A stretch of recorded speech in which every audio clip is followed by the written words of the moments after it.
আজকে প্রচুর পরিমাণে গরম ছিল, আর এইরকম গরমের ভিতরে এরকম আম মাখা বা টক জাতীয় ফল খেতে খুবই ভালো লাগে। আর এখন যেহেতু আমের সিজন চলছে, তাই আমরা সব কিছু নিয়ে ছাদে চলে আসলাম আম মাখা খাওয়ার জন্য। আমি চিলি ফ্লেক্স, চিনি, লবণ, কাঁচামরিচ আর এদিক থেকে আমি কিছু পানি নিয়ে নিলাম আম ধুয়ে নেওয়ার জন্য ভালো করে আমগুলোকে।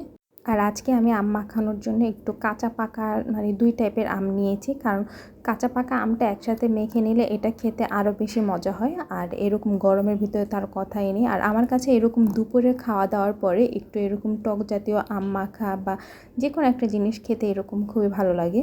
তাই আমরা সবাই মিলে বিকালে ছাদে চলে আসি, আর ছাদে এসে এরকম সব কিছু আমরা রেডি করে নিয়ে বসে পড়ি আম মাখানোর জন্য। আমগুলোকেও আমি এভাবে সব খোসা ছাড়িয়ে নিচ্ছিলাম। আর আপনাদের কার কার এরকম আম মাখা খেতে খুবই পছন্দ, তা অবশ্যই আমাকে কমেন্ট বক্সে জানাবেন। আমার তো পাকা আমের চাইতেও এরকম আম মাখা খেতে বেশি ভালো লাগে। আর এরকম আম মাখা খেতে কিন্তু একা একদমই ভালো লাগে না, সবাই একসাথে এরকম বসে আম মাখা খেতে খুবই ভালো লাগে। আর আমগুলোকে আমি এই কাটারের সাহায্যেই আস্তে আস্তে পাতলা পাতলা করে এরকম কেটে নিচ্ছিলাম। এটা দিয়ে কিন্তু খুবই পাতলা পাতলা করে সুন্দর করে কেটে নেওয়া যায়, অন্য আর একটা কাটার ইউজ করা লাগে না। আপনারা চাইলে এটা দিয়ে এভাবে কেটে নিতে পারেন। আর আমি যখন আম মাখাই তখন কিন্তু আমি একটু চিনি অবশ্যই অ্যাড করি, আর চিলি ফ্লেক্সটা আবার কাঁচামরিচও অ্যাড করি, কারণ আমার কাছে এই দুইটা জিনিসের ফ্লেভারই একসাথে যখন অ্যাড করি তখন ওইটা খেতে মনে হয় যে আরও বেশি ভালো লাগে। আপনারা ওইভাবে ট্রাই করে দেখবেন। অনেকে আবার কাসুন্দ অ্যাড করে, বাট আমি কাসুন্দিটা অ্যাড করিনি।